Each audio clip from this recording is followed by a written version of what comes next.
ప్రజాస్వామ్యం అంటే ఒక సంక్షిప్త ప్రణాళిక. అసలు ప్రజాస్వామ్యం అంటే ఏంటి? అది కేవలం ఒక ప్రభుత్వ వ్యవస్థ మాత్రమేనా? కాదు. ఇది మనందరి సమష్టి శక్తిని, మన ఆకాంక్షలను ప్రతిబింబించే ఒక పవిత్రమైన ఒప్పందం. దాని మూల సూత్రాలేంటో ఇప్పుడు చూద్దాం. ప్రజాస్వామ్యం జిందాబాద్. ప్రజలైన మనమే, అవును, మనమే సర్వశక్తికి మూలం. ఈ ఒక్క వాక్యం ఇదే ప్రజాస్వామ్యానికి పునాది. అధికారం ఎక్కడినుంచో, ఆకాశం నుంచి ఊడిపడదు. అది మననుంచి, ప్రజల్నుంచే పుడుతుంది. సరే, మరి ఈ ప్రజాస్వామ్య వ్యవస్థ ఎలా పనిచేస్తుంది? దాని ప్రాథమిక నిర్మాణం ఏంటి? లోతుగా చూద్దాం. ఇప్పుడు మనం చూస్తున్న ఈ చిత్రం ఒక రోడ్ మ్యాప్ లాంటిదన్నమాట. మొత్తం సిస్టమ్ ఎలా పనిచేస్తుందో ఇది చూపిస్తుంది.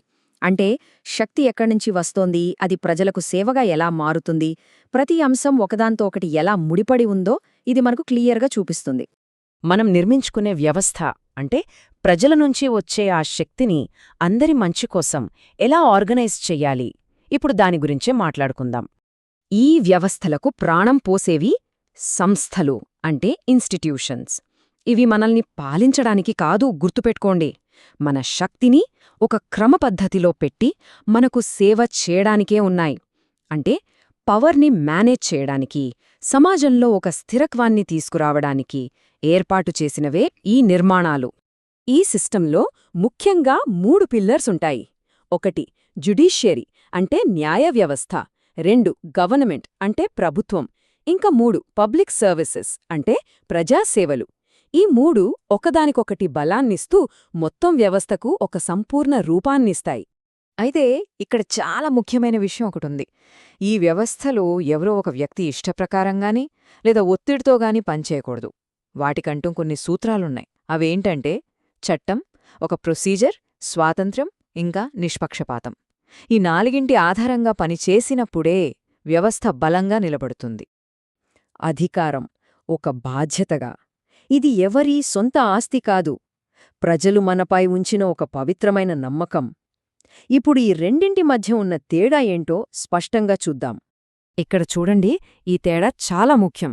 ఓనర్షిప్ అంటే యాజమాన్యం, అంటే నేనే చట్టం అనుకోవటం, ఎదుటివాళ్లపై ఆధిపత్యం చెలాయించటం. కాని రెస్పాన్సిబిలిటీ అంటే బాధ్యత, దీనికి పూర్తిగా వ్యతిరేకం. చట్టానికి సేవ చెయ్యడం, మన కర్తవ్యాన్ని మనం నెరవేర్చడం. చూడండి, ఒకటి విధ్వంసకరం, ఇంకొకటి నిర్మాణాత్మకం. అందుకే అంటారు, అధికారమనేది ఒక నమ్మకం, అంతేకాని అదొక ప్రివిలేజ్ కాదు. ఈ ఒక్క వాక్యం చాలు మొత్తం సారాంశం అర్థం చేసుకోవడానికి. సరే, మరి ఈ పవిత్రమైన సమతుల్యం అంటే ఏంటి? ప్రజాస్వామ్యం బలంగా, నిజాయితీగా ఉండాలంటే ఈ బ్యాలెన్స్ ఎలా పనిచేయాలో ఇప్పుడు చూద్దాం రండి. ఈ ఫ్లో చూడండి ఎంత అద్భుతంగా ఉందో. ప్రజలు లెజిటిమసీ ఇస్తారు, అంటే చట్టబద్ధతను కల్పిస్తారు. సంస్థలు స్థిరత్వాన్ని కాపాడతాయి. అధికారం తన బాధ్యతను నిర్వర్తిస్తుంది. చూసారా, ఈ 3 సరిగ్గా బ్యాలెన్స్ అయినప్పుడే సిస్టమ్ కరెక్ట్గా పనిచేస్తుంది. మనం కట్టే పన్నులు, మన వనరులు, ఇవన్నీ ఎక్కడికి పోతున్నాయి? ఎక్కడికీ పోకూడదు. అవి మనకే తిరిగి రావాలి. ఎలా? మన జీవితాలను మెరుగుపరిచే సేవల రూపంలో మన దగ్గరికే చేరాలి. ఆ సేవలే ఇవి: న్యాయం, ఆరోగ్యం, విద్య, ఆహారం, ఇంకా నివాసం. ఈ రూపంలో అవి మనకందాలి. ఇదే కదా ప్రజాస్వామ్యం మనకు ఇచ్చే హామీ. అంతిమంగా ఈ మొత్తం వ్యవస్థ లక్ష్యం ప్రజల శ్రేయస్సే. మరి ఈ బ్యాలెన్స్ దెబ్బతింటే అప్పుడేమవుతుంది? ఇప్పుడు ఆ ప్రమాద సంకేతాల గురించే మనం మాట్లాడుకోబోతున్నాం. ఒక్కసారి ఆలోచించండి, ఒక నాయకుడు తనే చట్టం అని నమ్మడం మొదలుపెడితే ఏమవుతుంది? ఇదే మొదటి అత్యంత ప్రమాదకరమైన సిగ్నల్. అధికారం తన బాధ్యతను పక్కనబెట్టి ఒక ఓనర్లాగా ప్రవర్తించడం మొదలుపెట్టినప్పుడు మొత్తం సిస్టమ్ నెమ్మదిగా దారి తప్పుతుంది. దీన్నే మనం డ్రిఫ్ట్ అంటున్నాం. ఇది ఒక్కరోజులో కనిపించదు, నెమ్మదిగా మనల్ని ముంచేసే పెను ప్రమాదం. సరే, ఇది ఒకవైపు. మరి ఇంకోవైపు న్యాయమూర్తి చెయ్యాల్సిన పనిని ఒక గుంపు చేయడానికి ప్రయత్నిస్తే ఇది రెండో ప్రమాదం. ప్రజలే సిస్టమ్ని కాదని దాన్ని ఓవర్రైడ్ చేయడానికి ప్రయత్నిస్తే అది అస్థిరతకు దారితీస్తుంది. సిస్టమ్ మొత్తం కూలిపోతుంది.